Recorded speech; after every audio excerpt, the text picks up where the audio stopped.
এরপর আমাদের যোগদান কর্মসূচি হবে, যারা এসছেন আসুন।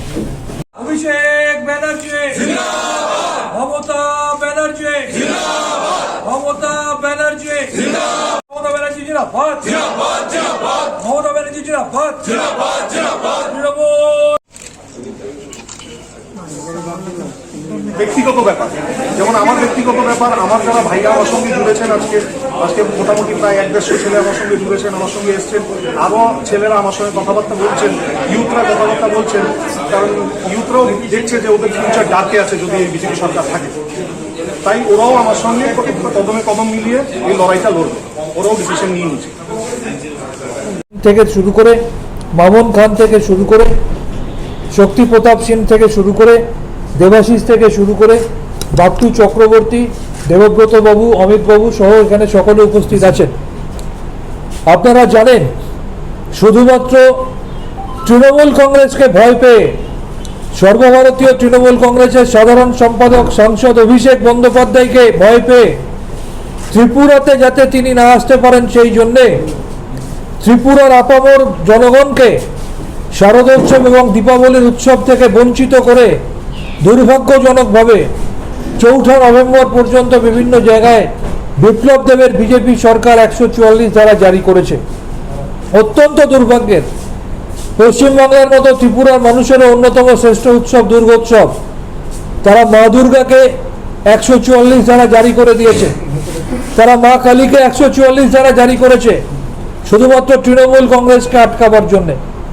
কিন্তু আমরা কোর্টের রায় নিয়ে কিছু বলবো না, আমরা বিপ্লব দেবের মতো কোর্টের রায়ের বিরুদ্ধে দাম্ভিক ঔদ্ধত্য আচরণ করি না, কথা বলি না। আমরা শান্তিপূর্ণভাবে রাজনৈতিক বার্তা মানুষের কাছে পৌঁছে দিই।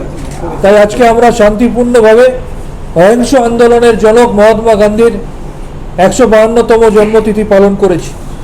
কিন্তু আমরা বার্তা দিয়ে যেতে চাই, আমাদের নেতা জানিয়েছেন যেদিন 144 ধারা উঠবে তার পরের দিনেই আমাদের নেতা এখানে আসবেন। কতদিন আমাদের তৃণমূল কংগ্রেসকে আটকে রাখার চেষ্টা করবেন সেটা আমরা দেখতে চাই। আমরা বিশ্বাস করি ত্রিপুরার মানুষ সঠিক সময়ে যোগ্য জবাব দিয়ে দেবেন। এত কিছু সত্ত্বেও ত্রিপুরার মানুষের তৃণমূল কংগ্রেস, মমতা বন্দ্যোপাধ্যায় এবং অভিষেক বন্দ্যোপাধ্যায়ের প্রতি সমর্থন, আশীর্বাদ, শুভেচ্ছা, ভালোবাসার জোয়ারকে কিন্তু আটকে রাখতে পারেনি বিপ্লব দেবের বিজেপি সরকার। তাই আজকের এই পবিত্র দিনেও আপনারা জেনে খুশি হবেন, বিজেপি এবং সিপিএম থেকে এক ঝাঁক পদাধিকারী এবং নেতৃত্ব আজকেও তৃণমূল কংগ্রেসের প্রতি আস্থা রেখে জোড়া ফুলের ঝান্ডা নিয়ে শপথ নেবে আগামী দিনে ত্রিপুরায় প্রকৃত উন্নয়নের সরকার গঠনের, ত্রিপুরায় প্রকৃত গণতন্ত্রের সরকার গঠনের। তারা আজকে তৃণমূল কংগ্রেসে যোগদান করবে। আজকে যারা যোগদান করবেন তাদের মধ্যে মূলত ভারতীয় জনতা পার্টি থেকে যুব মোর্চার স্টেট কমিটির সদস্য ছিলেন। আপনারা জানেন যে মুখ্যমন্ত্রী যেখানে থাকেন সেই অঞ্চলে 2015 সালে যখন এখানে বিজেপি কিছু ছিল না, সেই সময় বিজেপির প্রার্থী থেকে সর্বাধিক ভোট পেয়েছিলেন রাতুল দেব।